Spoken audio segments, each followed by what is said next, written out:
So we are one step away from the internet breaking. And I said it. I'm telling you guys were watching my videos at the start of this month. If you guys did not see, I called all of this. I called all of the steps. It was the steps to breaking the internet via Caitlin Clark and Taylor Swift. Because, obviously, the first domino to fall. The first domino to fall is Taylor Swift was Caitlin Clark being at the Taylor Swift, and she bought tickets to one of the concerts and then was brought into the VIP tent the second concert. The second domino, Travis Kelce mentioning Caitlin Clark on his podcast and mentioning talking to her. The third domino to fall was Taylor Swift in the Time interview talking about how much she liked Caitlin Clark. Then, a few weeks later, we had Caitlin Clark being on the New Heights podcast. And I said this once that was announced. This is the plan. Caitlin is going to be at a Chiefs game. And then, after that, it's going to be Taylor Swift at a WNBA game. That is the end goal. That is the end goal of all this. Look, I don't know if Caitlin Clark and Taylor Swift are friends. People are like, oh, Caitlin Clark's just very clearly, or Taylor Swift's very clearly just using Caitlin Clark's hype. But like, that kind of reminds me of the, Drake is just using Ninja's hype. Clearly, Taylor Swift is more famous than Caitlin Clark. It reminds me of the, Ninja saying, I was kind of trendy at the time, so Drake kind of used me for clout. if you're using that accusation. But I think we're going to be seeing very soon Taylor Swift at a WNBA game. It could be as soon as the Chicago Sky game. It could be. And like Taylor Swift, as far as I'm aware, I don't think she's ever been to an NBA game. I think that it was that much of a shock to see her at the Chiefs game. So I don't think we see Taylor Swift in general at a WNBA game if it's not for Caitlin Clark. And it's going to be funny if she goes to the Chicago Sky game. It'll be like, you've got it, if it's, especially because I think it's in Indiana, isn't it? Or wherever it is. If it's in Indiana, that first game against the Sky, Angel's got to bring a celebrity. She's got it. There's got to be an there's no equally as A-list celebrity as Taylor Swift. But like, Angel's got a lot of A-list celebrities that'll go and watch her play. Angel's got to get the A-est of A-list celebrity. Call them, be like, you better be courtside for this game. There's going to be all the cameras there. I'm playing Caitlin. And Taylor Swift's going to be there. So it's going to be, we're going to make this a thing. And like, not in the basketball rivalry, but that would be a fun one. That would actually, that would make things fun. And look, again, sports are more fun when there's stories, when there's narratives, when there's everything.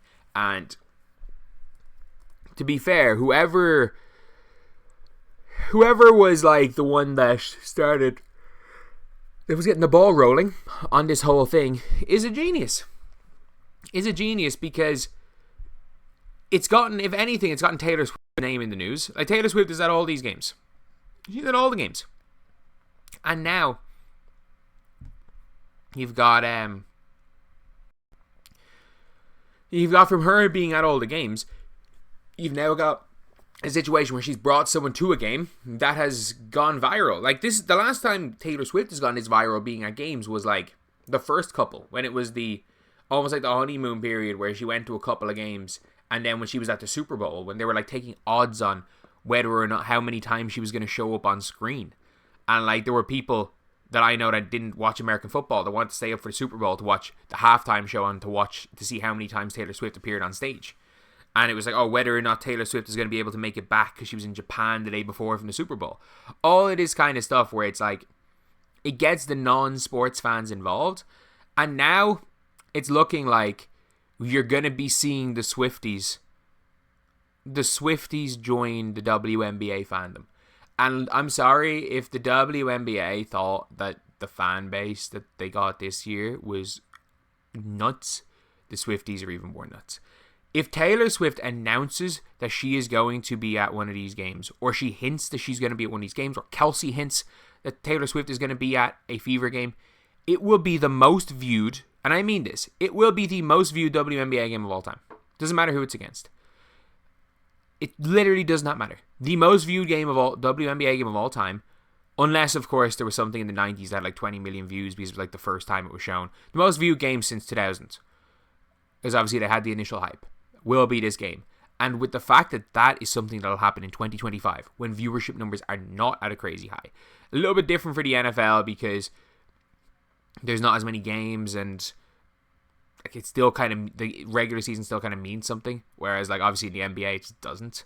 And heck, in the WNBA with 44 games, the games do mean more. In fairness, in every individual game, I'll say this, means more in the WNBA than it does in the NBA.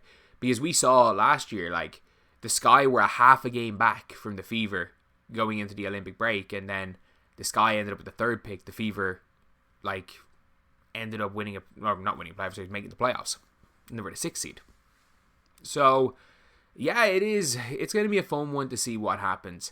And all in all, I think it's probably a fun period to be, if you're one of those old WNBA fans that has always wanted more people to watch and you don't care how it happens and you're a fan of basketball, it's probably a fun thing for you as well. If you're one of those old WNBA fans that wanted, that said they wanted people to watch, but in fact were happy when it was 1,000 people and are only going to be happy if people are watching to watch the players that you like, and you're not happy that it's these new players. And I'm not just saying you're not happy it's Caitlin, because you better believe AJ Wilson fans hate Angel Reese too. But yeah, that's pretty much it. That is pretty much it. Like, it's just a mad situation. Like, obviously I talked in the video video earlier about how the NWSL are posting about it, the NFL are posting about it constantly, and heck, we've seen some WNBA journalists being like, oh, now it's your time to get Caitlin Clark, get Taylor Swift to the WNBA game. Yeah, she's going to show up. It's not. I think Taylor Swift needs to convince Caitlin Clark needs to convince Taylor Swift to show up. Like, she's going to be one of that game. She knows this is the most viral she's been in a while, and she knows that once the final step is taken, once the very final step is taken, it will completely break the internet. And with no Eras tour and stuff, like, Taylor Swift's not going to be as viral, as big as she was. Why not hold on to some of that by strapping yourself to one of the biggest superstars in the world in sports, who's also a huge fan of you, and this friendship will stratosphere both of them to the freaking moon when it comes to their relevance. But anyway, yeah, that is the video. It was a fun one, bit of a fun one, and my favorite part about all this is this right here. This is my favorite part about all this. Skip Bayless. Skip. Texans at Chiefs, and it made me sick at my stomach. I'm not going to be able to sleep tonight because I'll keep thinking about those two outrageous phantom penalties, 15-yard flags thrown for Pat getting to yet another Super Bowl game. Now, prisoner of the Swifties. It's protecting Patrick Mahomes through the referees game after game after game to ensure that the Swifties will come back and watch game after game after game. Oh my god, I think I might react to the whole thing and make an entire video about that, but like, that's my favorite part about this, that one video, to be honest. Anyway, I'll see you guys.